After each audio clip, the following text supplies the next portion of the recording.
কে যেন আজহার নাকি মাজার একজন আছে, আগে ওরা খাইছে এখন এরা খেতে চায় না, কি বলছে না? মিজানুর রহমান আজহারী সাহেব তার যশোরের মাহফিলে বলেছেন, দেশে আহামরি কোনো পরিবর্তন আসে নাই, এক দল খেয়ে গেছে আর এক দল খাওয়ার জন্য বসে আছে। আপনারা বলেন উনি কি কথাটা ভুল বলেছেন না ঠিক বলেছেন? আপনারা বাঘের মতো আমাকে উত্তর দিবেন আওয়াজ করে। প্রিয় কলিজার টুকরা রংপুরের ভাইয়ারা, আজহারী সাহেব কি কোনো দলের নাম উল্লেখ করেছিলেন?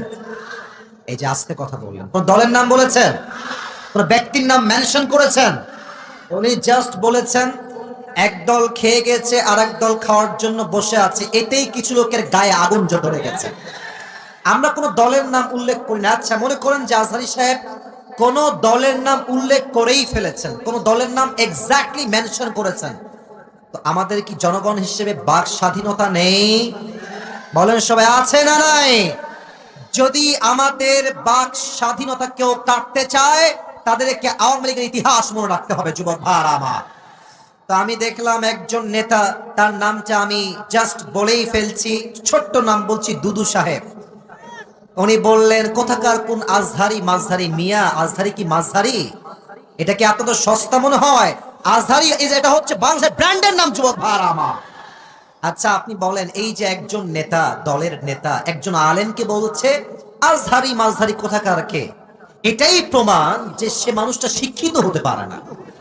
একজন শিক্ষিত মানুষ আলেমকে কথা বলবে পরিপূর্ণ শ্রদ্ধার সাথে, সম্মানের সাথে। রংপুরের ভাইরা আমার, আচ্ছা আপনি আমাকে বুঝায় বলেন, মনে করেন যে আজহারী সাহেব কোন একটা কথা ভুলই বলেছেন, আমরা কারো অন্ধভক্ত নই, আমরা অন্ধভক্ত নই, ভুল হলে ভুল, ঠিক আছে, আপনি দ্বিমত পোষণ করবেন, এটার তো একটা আদব আছে, এটা সম্মান আছে। আপনি বলবেন যে আমাদের সকলের প্রিয় মিজানুর রহমান আজহারী সাহেব কথা বলেছেন, আমার মনে হয় ব্যাপারটা এরকম না হয়, এরকম হলে আরো ভালো হতো। আপনি রেসপেক্ট দিয়ে বলেন।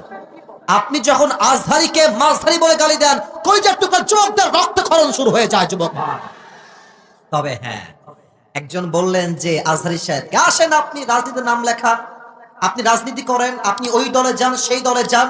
যশোরের মাহফিল আপনার ইউটিউবে আজকে সার্চ দিবেন, জুম করবেন যশোরের মাহফিলটা, ড্রোন ফুটেজ বা পেছনের ফুটেজ দেখবেন, যত মাহফিলে অডিয়েন্স এসেছে 95 ভাগ যুবক ভাইরা সেই মাহফিলে এসেছিল। তো সবাই কি জামাত ইসলাম? তারা সবাই কি শিবির নাকি? তারা মিয়া, ঘোল খাওয়াই লাভ নাই, এসব ঘোল আর বাংলার মানুষ খাবে না। যুবক ভাই, জামাত ইসলাম নয়, বিএনপির লোকরা আজহারীকে কলিজা থেকে ভালোবাসে। যুবক ভাইরা, ওই যে যশোরের মাহফিল, আওয়ামী লীগও ছিল, বিএনপিও ছিল, যুবকও ছিল, মায়েরাও ছিল, বোনেরাও ছিল। অতএব আমাদের ভালোবাসা দলের জন্য নয়, জামাতের জন্য নয়, কোন ব্যক্তির জন্য নয়, আমাদের ভালোবাসা একমাত্র কোরআনের ভালোবাসা, একমাত্র আল্লাহর জন্য ভালোবাসা। এটা আচ্ছা, যেই দলগুলো এভাবে আজহারীকে কটাক্ষ করছেন, এই যে 20 লাখ মানুষের সামনে কটাক্ষ করলেন, ওখানে কি সবাই আজহারীর ভক্ত না?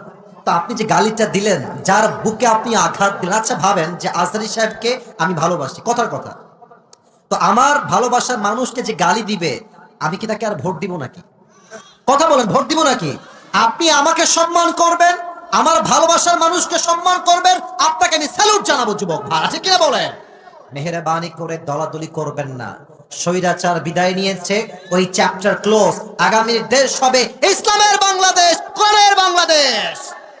কেউ যদি রুখে দিতে চান, মনে রাখবেন ইসলামকে যারাই রুখতে এসেছে, কেউ রুখতে পারে নাই, তারা মাটির নিচে মিশে ধূলিসাৎ হয়ে মেচাকার হয়ে গিয়েছে। আল্লাহ প্রত্যেকটা মানুষকে কথাগুলো বোঝা এবং আমল করার তৌফিক দান করুক। পড়েন সবাই আমিন। দেশটা কি পরাধীন না স্বাধীন? এই দেশ স্বাধীন কারা করেছে? কলিজার টুকরা যুবক ভাইরা বুকের তাজা রক্তের মাধ্যমে দেশটাকে স্বাধীন করেছে। আচ্ছা, আপনারা আমার 2 হাত দেখেন তো, একটা নাম জিজ্ঞেস করতে চাই সবার কাছে। একজন যুবক 2 হাত এমনি পেতে গুলির সামনে বুক পেতে দিয়েছিল, ওই যুবকটার নাম কি? বাসা কোন বিভাগে? রংপুর বিভাগে বাসা। এটা মাথায় রাখতে হবে, রংপুরের সন্তানরা বিড়ালের বাচ্চা নয়, সব সিংহের বাচ্চাগুলো আমার সামনে বসে আছে। শহীদ আবু সাইদ যখন বুকের তাজা রক্ত দিয়েছে, তখন এই দেশের দ্বিতীয় স্বাধীনতার সূচনা শুরু হয়েছে।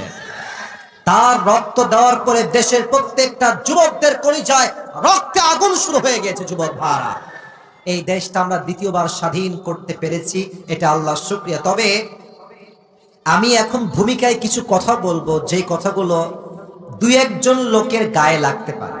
এজন্য আমি জানি দুই একজন লাগবে, এটা আপনার যত বড় লাগবে এটা আমি জানি। তবে আমি আবারও আপনাকে বলছি, আপনি আমার শত্রু নন, আমিও আপনার শত্রু নই।